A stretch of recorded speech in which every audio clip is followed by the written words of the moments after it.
Educational creativity চ্যানেলে সকলকে স্বাগত। বড় খবর সামনে এলো। In the high court of Calcutta, partial modification to the roster determination of the appellate side and original side from 18 July 2025।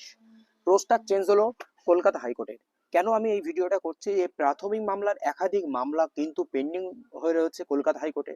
Court number 18-তে justice Saugata ভট্টাচার্যের বেঞ্চে উনি প্রাইমারি 2000 প্রাইমারি, হাই স্কুল, মাদ্রাসা সমস্ত এডুকেশন রিলেটেড মামলা 2023 সালের থেকে সমস্ত মামলা উনি দেখছেন। তার ফলে একাধিক মামলা ওখানে পড়ে আছে।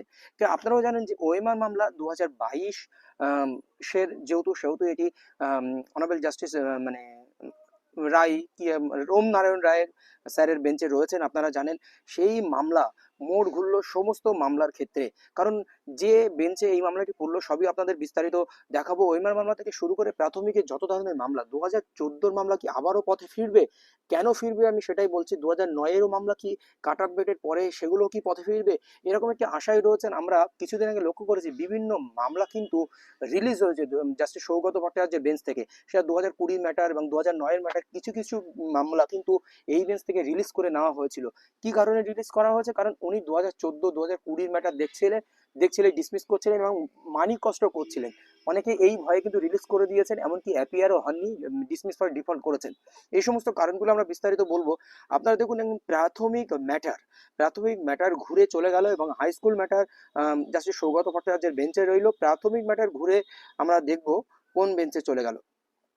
আমরা এই রোস্টারটি আমরা এই পাতায় চলে আসি। দেখুন, honourable justice Rajashree Bhardas matter motion hearing under Article 226 of the Constitution of India relating to madrasa, primary, para teacher, মাধ্যমিক শিক্ষা কেন্দ্র এবং education under group two including service and application connected thereto. Honourable justice Saugata Bhattacharya দেখবেন under article 2026 of the constitution of India relating to para teacher, secondary and higher secondary education under group two including service and applicants connected thereto. এইগুলো আমাদের এই দুটি বিষয় জানার প্রয়োজন থাকে। Honourable justice Rajashree Bhardas, honourable justice Saugata Bhattacharya, এই যে এডুকেশন ম্যাটার সমস্ত ম্যাটার দেখবেন, কিন্তু প্রাইমারি ম্যাটারটা আমাদের হাইলাইটেড এবং হাই স্কুল ম্যাটারটাও বর্তমানে হাইলাইটেড। এই দুই জজ কিন্তু দেখবেন। তাহলে প্রাইমারি ম্যাটারে কিন্তু খুবই তাড়াতাড়ি এবার অগ্রগতি হবে, এটাই আমাদের বিষয়। কিন্তু এবার বিষয় হলো ওএমআর মামলা কিন্তু এই জাস্টিস রাজশ্রী ভরদ্বাজের বেঞ্চে হতে চলেছে। আরেকটি বিষয় এখানে গুরুত্বপূর্ণ যে এই রাজশ্রী ভরদ্বাজ খুবই এক্সপিরিয়েন্স একটি কিন্তু বিচারপতি। উনি আপনারা জানেন যে 2014 রিক্রুটমেন্টে প্রশ্নভুল মামলার যে সবাই রাত জেগে পশ্চাৎ অফিসে ডকুমেন্টস জমা দিয়েছিলেন, সেই মামলার অর্ডার কিন্তু তিনি দিয়েছিলেন। উনি খুব বিচক্ষণ বিচারপতি। তিনি এই সমস্ত খুব গুরুত্বপূর্ণ অর্ডার কিন্তু প্রাথমিকের ক্ষেত্রে দিয়ে রেখেছেন। কারণ আপনারা জানেন যে সুমোটো মামলা হয়েছিল, যে অ্যাডভোকেট বা বিচারপতিকে হেনস্থা মামলায়, সুমোটো মামলায় যে 3 লার্জার বেঞ্চ গঠন করা হয়েছিল, তার মধ্যে অন্যতম হচ্ছে রাজশ্রী ভারদ্বাজ। তো ওনার বেঞ্চে প্রাইমারি ম্যাটার, তাহলে প্রাইমারি ম্যাটার আবার দিশা ফিরবে বা সঠিক গতিতে চলবে।